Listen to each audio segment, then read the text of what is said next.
Hello everyone, मैं BK Chaudhary SP Sharma classes में आप सभी का स्वागत करता हूं। दोस्तों, आज हम आपके लिए आए हैं भारत के भूगोल से संबंधित अति महत्वपूर्ण क्वेश्चंस। ये वे क्वेश्चंस हैं जो बार बार एग्जाम में पूछे गए हैं और आपके आने वाले एग्जाम के लिए रामबाण सिद्ध होंगे। आओ दोस्तों, आरंभ करते हैं। हमारा जो पहला क्वेश्चन है स्क्रीन पर, ये क्वेश्चन है आदम का पुल।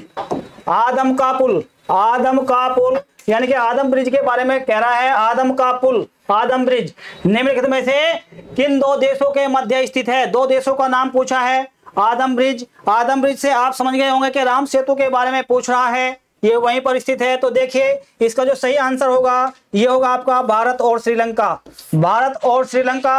और इसके साथ साथ मैं आपको बता दूं, यदि ऑप्शन में भारत न होगा, तमिलनाडु दिया होगा, तो फिर सही आंसर इसका तमिलनाडु होगा। नेक्स्ट क्वेश्चन आपका स्क्रीन पर क्वेश्चन है इंडियन स्टैंडर्ड टाइम। जी हाँ, Indian standard time, Indian standard time और ग्रीनविच टाइम में कितना अंतर है? अंतर पूछा है दोस्तों, किसके बारे में अंतर पूछा है? ग्रीनविच मीन टाइम और इंडियन स्टैंडर्ड टाइम के बारे में। ये आपका आ गया ग्लोब। अब इस ग्लोब पर आज हम ग्रीनविच मीन टाइम और आईएसटी इंडियन स्टैंडर्ड टाइम के बारे में जानकारी प्राप्त करेंगे। तो ये देखिए, ये आपका ग्लोब है और ग्लोब से जो एक सीधी रेखा जो खींची गई है यहाँ पर, ये देखिए, जिसको बोलते हैं हम 0 डिग्री देशांतर, 0 डिग्री देशांतर, 0 डिग्री देशांतर। ठीक है, इसे कहा जाता है ग्रीनविच मीन टाइम। ये है आपका जो है Greenwich mean time, Greenwich mean time, Greenwich mean time. ये जो ग्रीनविच मीन टाइम है, इसे अंतरराष्ट्रीय मानक समय रेखा या अंतरराष्ट्रीय जो है समय रेखा उसको माना गया है। अब यहां से यहां पर हम जाएंगे इधर, तो ये लाइन है जो कि इंडिया से होकर गुजर रही है, ये वाली लाइन है। और इसकी जो वैल्यू है यहाँ पर 82 डिग्री एंड हाफ यानी कि 82 degree 30 minute, 82 degree 30 minute east. ये जो है इसे कहेंगे हम IST, IST Indian standard time. और ये इंडियन स्टैंडर्ड जो टाइम है, ये आपको जो है उत्तर प्रदेश में इलाहाबाद नैनी प्रयोगशाला से होकर गुजरती है। इसे भारत का मानक समय रेखा माना गया है। अब यहां से यहां तक कितना अंतर है दोनों के बीच में, ये देख लेते हैं। जो देशांतर रेखाएं होती हैं उनमें 1 डिग्री बराबर होता है 4 मिनट के, 1 डिग्री बराबर 4 मिनट। और यहां से यहां तक आप अंतर देख रहे हैं, कितना अंतर है? यहां से यहां तक जो अंतर है वो 82 डिग्री 30 मिनट का अंतर है। तो 82 डिग्री 30 मिनट बराबर किसके बराबर होगा? ये होगा आपका जो है 5 घंटे 30 मिनट के बराबर होगा, 5 घंटे 30 मिनट के बराबर होगा। अब हम एक क्वेश्चन और यहां से जो है देख लेते हैं, जो कि हमारे जो है अंतरराष्ट्रीय जो मानक समय रेखा है, ये मानक समय रेखा कितने महाद्वीपों से होकर गुजरती है? तो ये रेखा जो है आपकी 3 महाद्वीपों से होकर गुजरती है। वे 3 महाद्वीप कौन कौन से हैं? एक तो यहाँ पे ऊपर यूरोप हो गया, मध्य में आपका जो अफ्रीका हो गया, और एक हो गया आपका अंटार्कटिका महाद्वीप। तो 3 महाद्वीपों से होकर गुजरती है। इसके साथ साथ हम बात करें, जो भारत का मानक समय है आईएसटी इंडियन स्टैंडर्ड टाइम, ये जो है भारत में कितने राज्यों से होकर गुजरती है? तो ये भारत में 5 राज्यों से होकर गुजरती है। यहां से क्वेश्चन बार बार रिपीट हुआ है, बार बार इससे क्वेश्चन पूछा गया। तो 5 राज्य कौन कौन से हैं इसमें जो है देखेंगे। सबसे पहले ऊपर उत्तर प्रदेश हो गया, ये आपका उत्तर प्रदेश हो गया। और उसके बाद मध्य प्रदेश हो गया, मध्य प्रदेश। इसके साथ साथ आपका जो है छत्तीसगढ़ हो गया, छत्तीसगढ़। इसके साथ साथ आपका जो है उड़ीसा हो गया। और जो है 5वां जो स्टेट है वो आपका जो है आंध्र प्रदेश हो गया, आंध्र प्रदेश। तो इन 5 राज्यों से होकर गुजरती है आपकी जो है आईएसटी इंडियन स्टैंडर्ड टाइम रेखा। ये क्वेश्चन आपको याद रखना है बच्चों, बार बार एग्जाम में पूछा जा रहा है। अब नेक्स्ट क्वेश्चन पर हम चलेंगे। भारत का ध्रुव दक्षिण भाग की भूमध्य रेखा से दूरी कितनी है? तो जो भारत का जो दक्षिणी जो भाग है, दक्षिणी भाग, ठीक है, भारत का जो दक्षिणी भाग है भूमि का, वहां से भूमध्य रेखा की दूरी इसने पूछी है। तो ये इसका आंसर आपको देना है। तो इसका जो सही आंसर होगा ये है आपका 876 किलोमीटर। जी हाँ, भूमध्य रेखा की जो दूरी है भारत के दक्षिणी भाग से, तो वो कितनी है, वो है आपकी जो है 876 किलोमीटर। 876 किलोमीटर दूर है इक्वेटर लाइन भारत के दक्षिणी भाग से। और दक्षिणी भाग वो कौन सा है आपका, वो है आपका जो है इंदिरा पॉइंट। इंदिरा पॉइंट कहां पर है, निकोबार में स्थित है।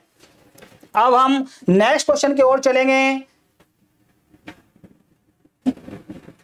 जो हमारा नेक्स्ट क्वेश्चन है वो अब स्क्रीन पर आने वाला है। देखिए जो नेक्स्ट क्वेश्चन है हमारे स्क्रीन पर, तो वो कौन सा है। नेक्स्ट क्वेश्चन हमारा आ गया स्क्रीन पर, और ये है भारत की स्थलीय सीमा की लंबाई कितनी है।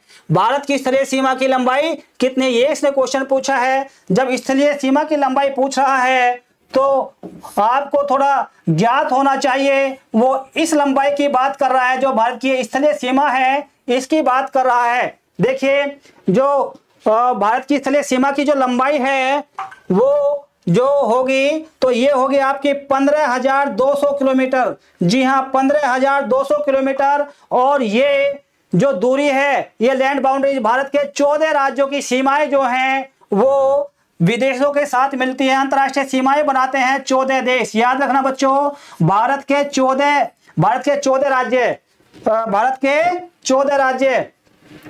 के 14 राज्य हैं, ये जो है ये सीमा बनाते हैं किसके साथ में, विदेशों के साथ। अंतरराष्ट्रीय सीमा बनाते हैं 14 राज्य। भारत के 14 राज्यों की जो है स्थल सीमा वो अंतरराष्ट्रीय सीमा बनाती है, विदेशों के साथ जो है ये सीमा लगती है। अब इसकी जो लेंथ है यहां से यहां तक, ये हम बता चुके हैं आपको, ये है 15,200 किलोमीटर। इसके साथ साथ यदि हम देखें कि भारत की जलीय सीमा कितनी है, यदि हम जलीय सीमा की बात करें तो जलीय सीमा भारत की जो है वो है 6100 किलोमीटर। और ये 6100 किलोमीटर है मेन लैंड के साथ। मेन लैंड के साथ जो है इसकी जलीय सीमा 6100 किलोमीटर। और द्वीपों को मिलाकर हम जलीय सीमा की बात करें तो वो है आपकी जो है 7516.5 किलोमीटर। 7516, जी हाँ 7516.5 किलोमीटर। ये क्या है, आइलैंड्स को मिला करके। अब नेक्स्ट क्वेश्चन हम देख लेते हैं। नेक्स्ट क्वेश्चन जो है हमारा, नेक्स्ट क्वेश्चन हमारा स्क्रीन पर क्वेश्चन है, द्वीपों सहित भारत के तट रेखा की लंबाई कितनी है। देखो वही क्वेश्चन इसने जो है दोबारा उठा लिया वहीं से। मैंने आपसे पहले भी बताया है कि क्वेश्चन से क्वेश्चन बनाता है एग्जामिनर, क्वेश्चन से को तोड़ करके वहीं से क्वेश्चन उठाता है। अब ये इसने अब दोबारा जो पूछा है, देखो ये क्वेश्चन पूछा है, ये क्वेश्चन कहां पर है, MPPSC प्री ऑप्शनल हिस्ट्री में आया है। कब आया, 2008 में क्वेश्चन उठाया हुआ है। और ये कह रहा है कि जो है द्वीपों सहित भारत के तट रेखा की लंबाई कितनी है। तो द्वीपों सहित भारत के तट रेखा की जो लंबाई है वो है आपकी जो है 7516 किलोमीटर, 7516.5 किलोमीटर द्वीपों सहित ये जो है दूरी है। अब नेक्स्ट क्वेश्चन हम देखेंगे। नेक्स्ट क्वेश्चन क्या है आपकी स्क्रीन पर, इसको देख लेते हैं। नेक्स्ट क्वेश्चन है आपका, ये देखिए नेक्स्ट क्वेश्चन है, भारत की सबसे लंबी अंतरराष्ट्रीय सीमा किस देश के साथ है। अब भारत की सबसे लंबी अंतरराष्ट्रीय सीमा के बारे में पूछा है। तो देखिए इसमें ऑप्शन में क्या क्या दे रखा है देख लेते हैं यहाँ पर। तो इसमें जो दे रखा है ये इसने चीन है, बांग्लादेश है, नेपाल है या पाकिस्तान है। तो ये किसके साथ है, ये आपकी जो है बांग्लादेश के साथ है। और ये इसकी लंबाई कितनी है, ये है 4096 किलोमीटर। जी हाँ 4096 किलोमीटर जो है बाउंड्री शेयर करता है इंडिया बांग्लादेश के साथ। और यदि इसके साथ साथ क्वेश्चन रिपीट करता है कि जो सबसे कम सीमा किसके साथ है, सबसे कम बाउंड्री किसके साथ है, तो वो है आपका अफगानिस्तान के साथ सबसे कम है, अफगानिस्तान। और अफगानिस्तान के साथ जो सीमा की जो लेंथ है तो वो कितनी है, तो ये है आपकी जो है मात्र जो है 106 किलोमीटर। जी हाँ मात्र 106 किलोमीटर बाउंड्री शेयर करता है इंडिया अफगानिस्तान के साथ। अब नेक्स्ट क्वेश्चन आपका स्क्रीन पर, नेक्स्ट क्वेश्चन देख लेते हैं। नेक्स्ट क्वेश्चन है, सबसे छोटी स्थलीय सीमा भारत की किस देश के साथ है। सबसे छोटी स्थलीय सीमा भारत की किस देश के साथ है? अब वही क्वेश्चन आया है, देखिए इसमें अब यहाँ पर जो ऑप्शन दिए हैं नेपाल है, म्यांमार है, भूटान है और पाकिस्तान है। इन चारों में से देखना है। इसमें अफगानिस्तान का ऑप्शन आपके सामने नहीं दिया है। जो बच्चे ठीक से इसको ध्यान से, जिन्होंने मैप रीडिंग किया होगा, मैप रीडिंग की क्लास हमारी ली होगी, वो इसका आंसर दे देंगे। अब देखिए इसमें जो है आपका भूटान, यानी कि अफगानिस्तान के बाद जो छोटी सीमा है वो भूटान की है। किसकी है? भूटान की। ठीक है, भूटान की। और जो है अब नेक्स्ट क्वेश्चन देख लेते हैं हम। नेक्स्ट क्वेश्चन क्या है? देखिए ये नेक्स्ट क्वेश्चन आपका स्क्रीन पर आ चुका है। और क्वेश्चन देखो बहुत ही सिलेक्टेड क्वेश्चन है, सभी एग्जाम्स में आए हुए क्वेश्चन हैं, बार बार रिपीट हुए क्वेश्चन हैं। कोई भी क्वेश्चन जो है इधर उधर से उठाया हुआ नहीं है, ये बहुत ही प्रमाणित और जो है बार बार एग्जाम में आए हुए क्वेश्चंस हैं, बिल्कुल सागर से मोती निकाले हुए क्वेश्चंस हैं। देखिए इसमें जो पहला आपका क्वेश्चन होगा, ये क्या दे रखा है? भारत का कौन सा भू आकृतिक विभाग प्राचीनतम भाग है? तो कौन सा प्राचीनतम भाग है इनमें? तो ये देख लेते हैं। क्या समुद्र तटीय मैदान है, क्या उत्तरी पर्वतीय प्रदेश है, क्या गंगा ब्रह्मपुत्र का मैदान है, या प्रायद्वीपीय पठार है? तो देखिए यदि हम बात करें जो भारत का जो लैंड एरियाज है उसमें जो आपका जो प्रायद्वीपीय जो भाग है, ये प्रायद्वीपीय पठार, ये जो है प्राचीनतम है और प्राचीनतम बहुत ही प्राचीनतम है। और ये गोंडवाना लैंड का एक भाग है, गोंडवाना लैंड का एक भाग है। कौन सा है? प्रायद्वीपीय पठार। इसका प्रायद्वीपीय पठार का एक भाग पूर्व में भी है, जो कि ये आपका छोटा नागपुर के पठार के नाम से जाना जाता है, इसका एक भाग वहां पर भी है। तो ये क्या है? ये भाग जो है प्राचीनतम है। प्रायद्वीपीय पठार जो है दक्षिण भारत में इसका मोस्टली अधिकतर जो भाग है यहाँ पर, और यहाँ पर इसका जो एक बहुत बड़ा भाग एक दक्कन ट्रेप भी है, दक्कन ट्रेप। और इसका जो निर्माण हुआ है दक्कन ट्रेप का बेसाल्ट चट्टानों के टूटने फूटने से हुआ है और इस पर काली मिट्टी का विस्तार है। यहाँ पर कपास की पैदावार सर्वाधिक मात्रा में होती है। ठीक है, क्योंकि जो काली मिट्टी होती है इसे काली कपासी मिट्टी के नाम से जाना जाता है, क्योंकि ये कपास के प्रोडक्शन के लिए सर्वोत्तम मानी जाती है। अब नेक्स्ट क्वेश्चन देख लेते हैं।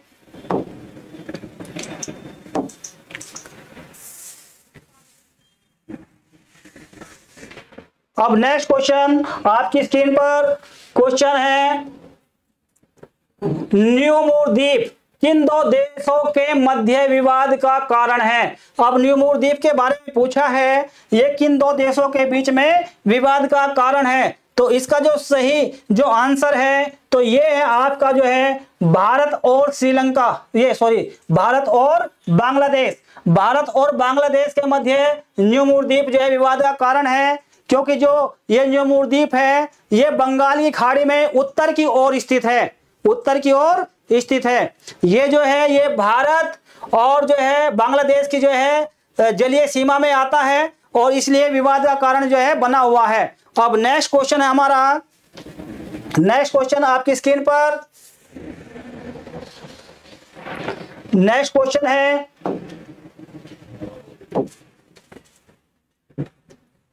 ये जो हमारा नेक्स्ट क्वेश्चन है ये है, देखिए ये भी आया हुआ है, ये बीपीएससी में 2002 में आया हुआ क्वेश्चन है। और क्वेश्चन क्या है देख लेते हैं। क्वेश्चन है पटकाई की पहाड़ियां भारत को अलग करती हैं। भाई भारत को पटकाई की जो पहाड़ियां हैं ये किससे अलग करती हैं?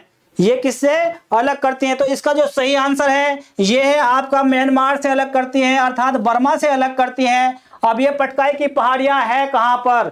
ये पटकाई की पहाड़ियां है कहां पर? तो ये आपका जो है अरुणाचल प्रदेश, यानी कि जो हमारी पूर्वोत्तर की पहाड़ियां हैं ये पूर्वोत्तर की पहाड़ियों का एक पार्ट है पटकाई बुम की पहाड़ियां।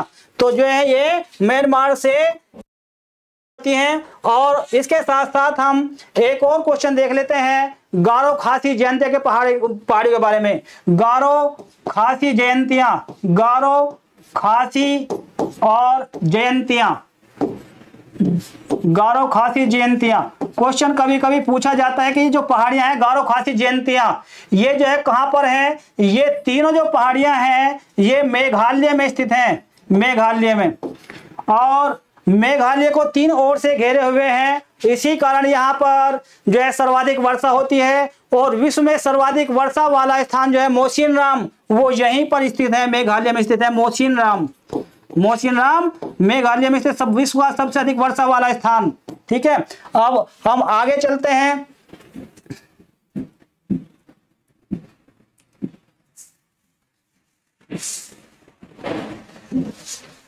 आगे जो हमारा क्वेश्चन होगा उसको देख लेते हैं। हमारा जो अगला क्वेश्चन है स्क्रीन पर, क्वेश्चन है भारत और पाकिस्तान के बीच की सीमा का निर्धारण किसने किया? भारत और पाकिस्तान के मध्य की जो सीमा निर्धारण किसने किया? तो ये क्वेश्चन देखिए, तो ये क्या है, किसने किया? ये सर सिरिल जॉन रेडक्लिफ के द्वारा जो है इसका निर्धारण किया गया। और कब किया गया? ये जो कब किया गया, ये किया गया था 1947 ईस्वी में, भारत के बंटवारे के समय 1947 ईस्वी में। इसी के साथ साथ हम देख लेते हैं अफगानिस्तान के साथ जो सीमा का निर्धारण हुआ था, बंटवारा हुआ था, वो किसके द्वारा किया गया? तो वो किया गया था सर डूरंड के द्वारा। वो किया गया था सर डूरंड। ये सर डूरंड के द्वारा जो है अफगानिस्तान के साथ जो सीमा का निर्धारण किया गया वो किसके द्वारा? सर डूरंड के द्वारा किया गया था। ठीक है, इसके साथ साथ हम देख लेते हैं जो आपका जो चाइना है, चाइना के साथ जो भारत की जो सीमा रेखा है उसे किस नाम से जाना जाता है? तो उसे जाना जाता है मैकमोहन रेखा। किस नाम से जाना जाता है? मैकमोहन रेखा। नेक्स्ट क्वेश्चन हमारा स्क्रीन पर देख लेते हैं। नेक्स्ट क्वेश्चन क्या है हमारा? नेक्स्ट क्वेश्चन देखिए, ये है निम्नलिखित राज्यों में से कौन सा राज्य तीन तरफ से, देखिए क्वेश्चन बहुत अच्छा क्वेश्चन है, निम्नलिखित राज्यों में से कौन सा राज्य तीन तरफ से जो है बांग्लादेश से घिरा हुआ है? तो बांग्लादेश के साथ कौन सा राज्य घिरा हुआ है? तो इसका सही आंसर है त्रिपुरा। जिसने हमारी पहली वीडियो देखी होंगी वहां पर भी ये क्वेश्चन जो है रिपीट हुआ है और इसके बारे में हम थोड़ा सा कुछ देख लेते हैं, इसके बारे में कुछ जान लेते हैं, देख लेते हैं मैप पर त्रिपुरा कहां पर है और किस तरह से घिरा हुआ है, इसके बारे में हम देख लेते हैं। ये देखिए, ये आपका जो है ये मैप आ गया, आपका इंडिया का मैप आ गया आपका स्क्रीन पर, इंडिया का मैप आपका स्क्रीन पर। और इसमें देखिए त्रिपुरा की स्थिति, देखिए त्रिपुरा कहां पर है? ये रहा आपका त्रिपुरा, ये आपका त्रिपुरा है और ये इधर तीन ओर से बांग्लादेश घेरे हुए हैं, किसको? त्रिपुरा को। अब नेक्स्ट क्वेश्चन देख लीजिए। नेक्स्ट क्वेश्चन आपका स्क्रीन पर क्वेश्चन है आपका, भारत के किस प्रदेश की सीमाएं तीन देशों क्रमशः नेपाल, भूटान एवं चीन से मिलती हैं?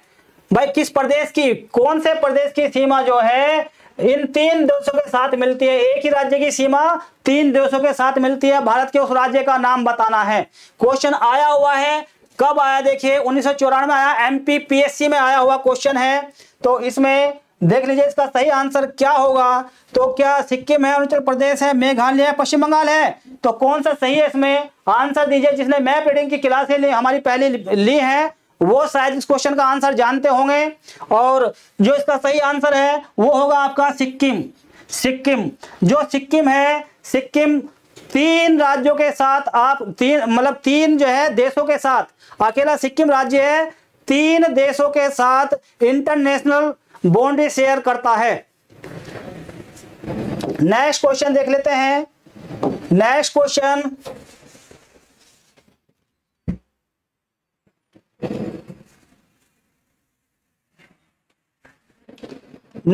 आपकी स्क्रीन पर क्वेश्चन है, अरावली एवं विंध्य श्रृंखलाओं के मध्य कौन सा पठार स्थित है? अरावली, देखिए अरावली एवं विंध्य श्रृंखलाओं के मध्य कौन सा पठार स्थित है?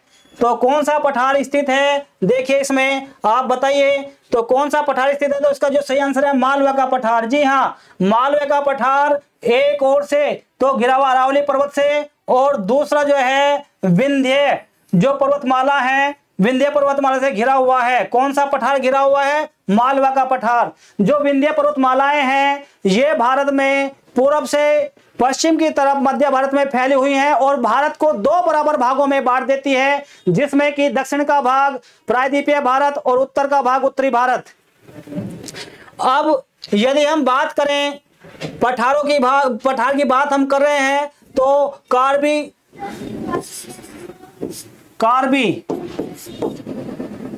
लोंग, जो कार्बी लोंग है, कार्बी लोंग का पठार कहां पर स्थित है? क्वेश्चन कभी कभी पूछ ले जाता है कार्बी लोंग का पठार कहां पर स्थित है, तो ये मेघालय में स्थित है। कहां पर स्थित है? मेघालय में। और किसका भाग है? ये आपका जो दक्कन का पठार है, दक्कन का पठार का ही भाग है ना। प्रायद्वीपीय भारत का भाग है कार्बी आंगलोंग का पठार। यदि क्वेश्चन आ जाए भारत का सबसे बड़ा पठार कौन सा है, तो दक्कन ट्रेप, दक्कन का पठार सबसे बड़ा है। और कितने राज्यों में इसका विस्तार है? इसका राज्य आपका, इसका जो विस्तार है आपका गुजरात, महाराष्ट्र, मध्य प्रदेश, गुजरात, महाराष्ट्र, मध्य प्रदेश और आंध्र प्रदेश, यानी कि इसका जो है 4 राज्यों में फैला हुआ है। किसका? दक्कन का पठार। याद रखना बच्चों, दक्कन का पठार 4 राज्यों में फैला हुआ है, गुजरात, महाराष्ट्र, मध्य प्रदेश और आंध्र प्रदेश। अब हम नेक्स्ट चलते हैं और याद रखना ये दक्कन का जो पठार है इस पर काली मिट्टी का विस्तार है, काली मिट्टी का विस्तार है। भारत में जो है सबसे अधिक जो है कपास की पैदावार दक्कन के पठार पर की जाती है। अब नेक्स्ट हमारा क्वेश्चन होगा स्क्रीन पर,